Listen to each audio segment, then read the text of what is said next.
Good morning. Uh, Before I even begin the video today, I want to say that I had a pleasant surprise last night. When I came home from the meeting that I had gone to, my son and daughter were both here at the house, and both expressed their love to me. They know that I've been depressed and feeling quite down lately, and they were here to give me some support, even though my daughter said her husband would probably fall asleep before she got back home. But I was up a little bit later than normal last night, which is why I'm starting my video a little bit later. And the video title for today is called, He Calls Himself a Constitutional Sheriff. Wayne Ivey is the sheriff in Brevard County, Florida. He supports the right of people to bear arms. In fact, he encourages it.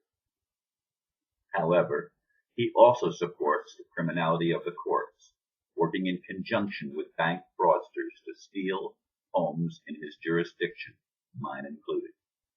You've heard me say that my case had never had a trial of any kind, that I never had a mortgage on my home, that it was in a non-statutory trust, and that a UCC-1 was filed with the government showing that I had rightful claim to my home, which, as I've also said, was a church until my daughter and her family moved in with me. After that, my son-in-law was shown on documents to be the principal, even though I was paid less than $25 per month to house him and his family of 5 for 25 months. And what did the constitutional sheriff do when they came to remove me from my home? Nothing. Well, there were several sheriff cars in my driveway and blocking entrances. The Constitution was meaningless. My unalienable rights were violated again. The list could go on quite a bit. It's all fraud to support the liars, bar attorneys, who are not even allowed to hold public office in the real United States. With sheriffs like Mr. Ivey, our betrayal continues. You have the right to remain ignorant. Any lie you believe can and will be used against you. Yeah, I made a couple of very small changes in the wording of this when I came to the computer this morning, just past 3:30.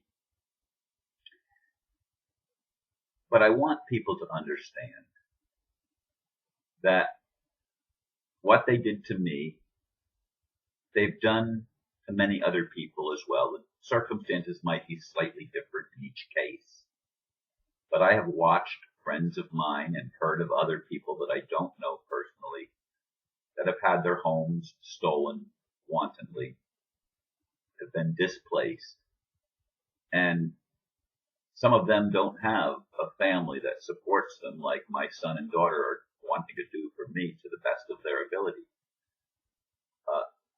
The hardship with my son and daughter is that I don't want to get my son in a situation because of the videos that I make where people put pressure on him, and I don't want that for my daughter. She's a little bit different because I don't live under her roof, but I do live under my son's roof, at least temporarily, and I would like to have a place of my own.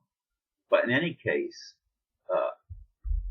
the situation with the Sheriff Ivey, whom I've wanted to have personal meetings, I've sent him personal letters. I don't know if he ever read them or not. I have sent notices to him. Again, I don't know if he read them. He claims to be a constitutional sheriff. One of the things in the Constitution is that no property is going to be taken from anyone without a jury trial, a trial by jury. That's a constitutional right. In my case, and I suspect in other cases as well, the courts make the decision.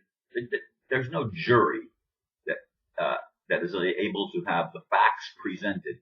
And when I was before the judge, he wouldn't let me bring up anything in the case that started in 2005, only the case that started in 2014, which, as I said, named some of the documents in that case, named my son-in-law as the principal living at my home, because they lived there then.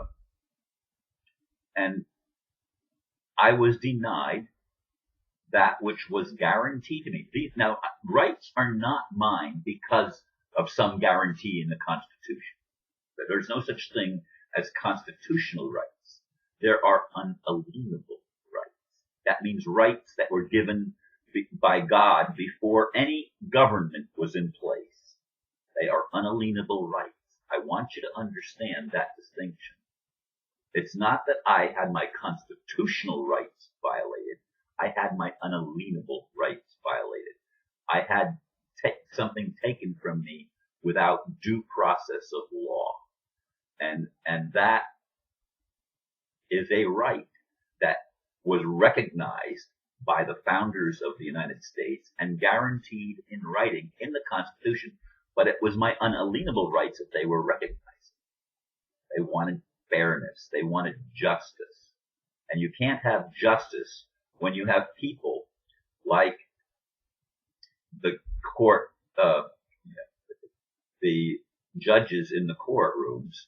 You can't have justice when they are being paid by the banks that they're being asked by the defendants, like me, to make a decision against because they have a vested interest in the outcome of the case. Namely, they get their retirement income from the banks. So the banks bribe the judges in essence, which is again unlawful. It's not even rational, but that's how the system works. And somebody that claims to be a constitutional sheriff needs to protect people when their property is being threatened. The sheriff is the one that is responsible to do that.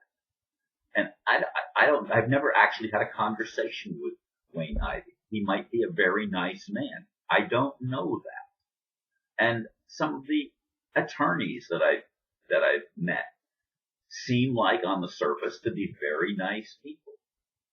But the Constitution of the United States has been usurped by a criminal cabal of bankers, international bankers, and they have employed police forces and judges and a whole bunch of other people to enforce the criminality of a system that is unjust. It is a betrayal of the people, not just in the United States, but ultimately a betrayal of the people in the whole world. For these who claim to be authorities claim the right to violate people's unalienable rights. They claim that with impunity, and they get away with it. You can't be a constitutional sheriff, Mr. Ivey, unless you support the whole Constitution. Unless you stand up for what is true and right. You might be a good man, but you failed in my case. You failed to uphold your own duties and responsibilities as a sheriff in Brevard County, Florida. And as I closed that blurb, it said, you, and now I'm speaking to you, the audience, you have the right to remain ignorant. Any lie you believe can and will be used against you. And the system uses lies against us all the time. And people are hurting every day because of violations of what were given to us or were recognized as unalienable rights by the founders of the United States. Initially, there were only 13, and it grew to 50. But the unalienable rights are the foundation of the